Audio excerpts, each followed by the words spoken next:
Hello everyone, Carlos Flores, back on basics. So before we begin this video, uh, subscribe to my YouTube channel, back on basics 9985. Hit the notification button so that way you can get notified with any new video that comes up. I think we're close or over, I haven't checked, 140 videos. And these are the longer videos that I'm talking about.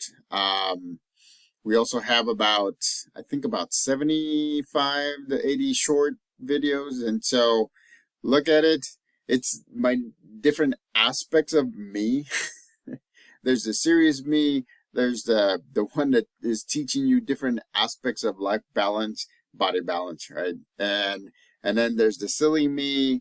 There's the emotional me. I mean, there's so many different facets of me, right? And so, yeah. So go through the videos and look at the titles and just watch the videos. I mean, those will help you give ideas of how you can keep going, right? Step at a time. Remember, life is not a race. It's a marathon. And it's so important today. Hit the like button if you like this video. I'm actually going to talk to you about the importance of storytelling and not just for the effects of it, but because that's how we have been able to pass down historical perspectives from person to person to person to person. And so the importance of storytelling. If you like that, give it a thumbs up. Thank you to the 62 subscribers. I mean, I see the videos being viewed. I see comments. I see thumbs ups. I see suggestions on what videos to do. And so this one is one of my favorites. I love storytelling. I love telling stories. I mean, it's great. Again, I've talked about it in other videos where, I'm so into literature. Homer, the Iliad, Chaucer, one of my favorites, Shakespeare, right? I talked about Romeo and Juliet, the Mercutio, the Queen Mab soliloquy. I've talked about doing that, and that what got me into English literature, and that's one of the things that I studied at UC Davis, English literature. And so, I mean, there's so many different things. So today's video is the importance of storytelling. Storytelling is, to me, a must, because a lot of the times we tend to not know a lot of the background stories of what our ancestors, our family members, our friends, strangers tell us regarding our past, our families, everything. I mean, storytelling has been the best way to pass history from person to person, right?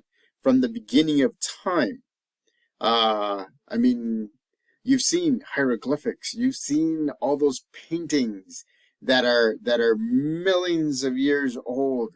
I mean, they tell a story of what life was like at that moment, right? I'm doing, and I think I said it in one of my first videos, I'm actually doing these videos not just to help you. This is the main thing, is to help you, right? Mind body balance. If I can help you, if I can give you like a nugget or a tool or something that can help you get to where you want to get to, kudos. Great. I'm also doing this because in our digital age, it is easier for me to do all these videos so that way my kids can actually, and family can actually see me after I'm no longer here. And it's kind of like a diary. It's kind of like a book. It's kind of like a biography. And it's just my examples of the things that I've learned, that I've earned, that I didn't earn, all the struggles that I've had, all those things that I worked towards. And again, right? The importance of a support group, the importance of a village, right? Being in the here and now, being in the present, being in the neutral zone. So that way you can make the best decisions ever, right? You are going to grow sick of me because I tell you about the pebble going down the snowy hill, compacting snow, bigger, bigger, bigger, velocity, force, unstoppable. It doesn't have to be a race, ladies and gentlemen. It doesn't have to be a race. It is a marathon. And you know what? I thought I was in the rat race. Remember that saying, right? You're in the rat race because you're trying to do what you need to do. You're trying to earn. You're trying to be a provider. You're trying to teach your kids. You're trying to teach others. Then you have to do your job and you have to do other stuff. It doesn't have to be a rat race. You just have to make sure that you're balancing your mind and your body, right? You're using your support system. You're using your village. You're in the neutral zone in the here and now. And believe me, it's taken me 48 years to realize that. Even though people have been telling me over and over and over that that's the best way to do it, it took 48 years to realize that. But here I am, adapting, right? Making sure that you know so that you can make that decision if you need to make that decision. And I'm happy to do so. Again, if you have any specific topics on anything that you want me to give you my opinion on, put it in the comment section. Connect with me on Facebook at Carlos Flores. Connect with me on Instagram at Back on Basics. Love it. I love comments. I love subscribers. I love the fact that you're checking your notifications that way you can see new videos. I mean, this is my passion. And I'm doing it so that way, I mean, honestly, in my opinion, right? If I don't do this storytelling that I'm doing right now, my 150 plus or 140 plus storytelling videos, if I don't do that, then why did I learn? Why did I experience things? Why did I fall down multiple times, millions of times, so that way I could just benefit from it? I no. For me, it's not that way. For me, if I've done something, if I've learned something, if I've experienced something, then believe me, I'm gonna be sharing it with you all. So that way you don't make the same mistakes. So that way, if you want to experience that, then you can get a perspective from my perspective. So that way you can do it. So that way you can adapt it to the way that you live your life. Again, storytelling. That's how important it is.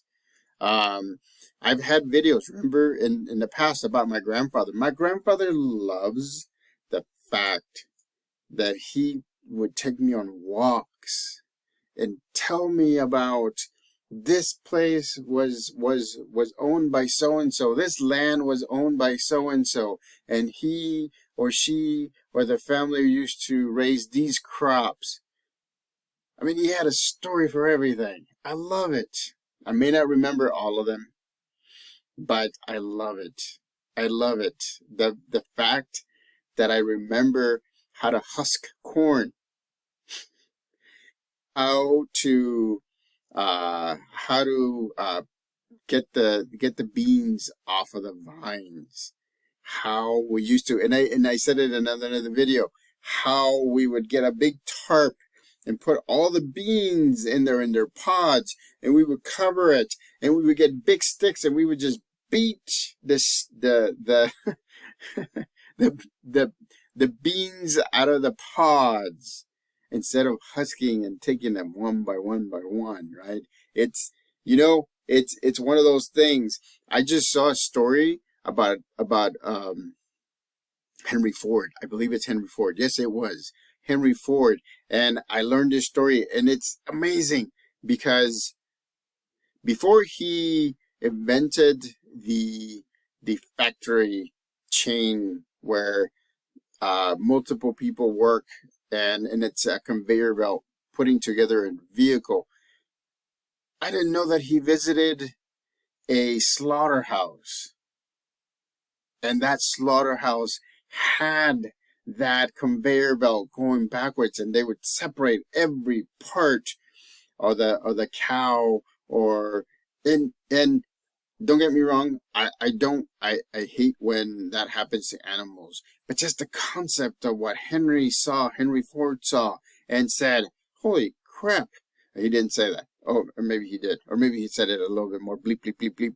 But in his mind, he was looking at things being separated in a conveyor belt, and he said, I can put things together. If I put a shell of a vehicle together, and I could put it in a conveyor belt, and every person at some station puts together certain parts, we can bring these out in masses. And that's what he did.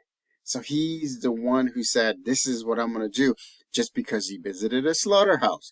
I don't know if he was doing it on purpose, but he ended up getting his idea for the conveyor belt system of building cars. Amazing. The story's amazing. The killing of animals is not amazing. Don't get me wrong. But just the concept is amazing, because they were going backwards and taking apart. He was moving this way and putting things together, and out came a Ford, right? And so, I mean, those kind of stories are the ones that I enjoy, because it's like, it's amazing what we learn in our surroundings.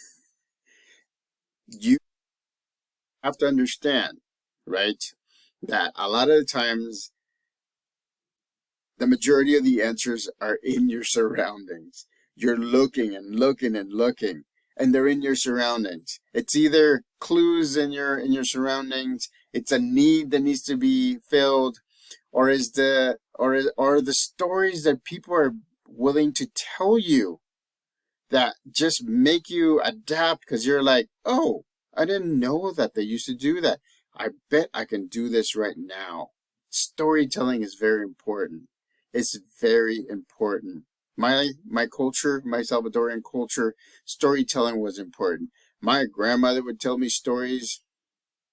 My great grandmother would wake me up when I was little. I don't know. I was like 5 or 6 or 7. I don't know. She would wake me up, and she would take me by the hand, and she would give me a couple of pesos, or not pesos, colones. At that time it's colones. Now it's like $1, or currency is $1 in El Salvador. But she would give me colones, and I would go buy toys, and she would tell me stories. She would tell me how when she was growing up, when she was my age or a little bit older, she would see wild animals out in the hills. She would see coyotes. She would see other animals that were part of that ecosystem. And it was amazing, because I'm like, wow, I don't see those, because now with at that point, with the population growing, and it was a small population, by the way, but the population growing, you didn't see those things that often. You saw some wild animals, but you didn't see the ones that were like the hunting, the hunters, the predators, the everything. And so it was amazing. I loved it. And I still remember it. I still remember getting those coins, those colones, just hitting my hand and just grabbing it and thinking, I don't know what I'm going to get. But it doesn't matter, because the story is the best thing that happened in those trips. I've heard stories from my aunt. I mean, religious stories. My aunt from my mom's side, she would grow her hair, and she would shave it or cut it enough so that way the Virgin Mary statue would have real human hair. And she would always donate it. That was her thing. She would donate it and donate it and donate it. I mean, it's amazing. Stories, right? Of people doing good for goodness sake, right? And again, to them it wasn't a race. To them, it was a marathon. To them, it was a given. To them, it was something that helped them balance their mind and their body. And it did. It made their mind sharp, and it made their body healthier. Um, you know, I actually posted on social media, some of the outlets, Facebook and Instagram, that today at 1:37 a.m. my dad passed, and it was sad. I got to see him about an hour and a half before he passed. Didn't communicate. When he heard me talking, he was crying. He couldn't communicate. But I remember, I mean, my dad would tell me stories. He would tell me stories that taught me things. Again, I've said it in other videos, and I'm getting a little emotional. My dad taught me how to fix cars, how to do sheetrocking, how to do cement. Not the best, but at least how to do cement. We built decks. We refurbished rooms. We painted houses. It was just amazing. I mean, it was amazing. I mean, my dad was amazing. And even when he was diagnosed with cancer, I mean, he wouldn't give up. Even to the day that he passed, he didn't have medication, because at that point he couldn't have medication. So he was not complaining. He was not complaining. I mean, I don't know if I can do that when it's my time, but you know, the stories that he told me about when he was growing up, the reasons why he hated fish. It's because he was so poor. He went to fish every single day. Him and my uncles would go and fish, and that's what they would eat every day. 3 meals a day. Those stories were, man, they were amazing.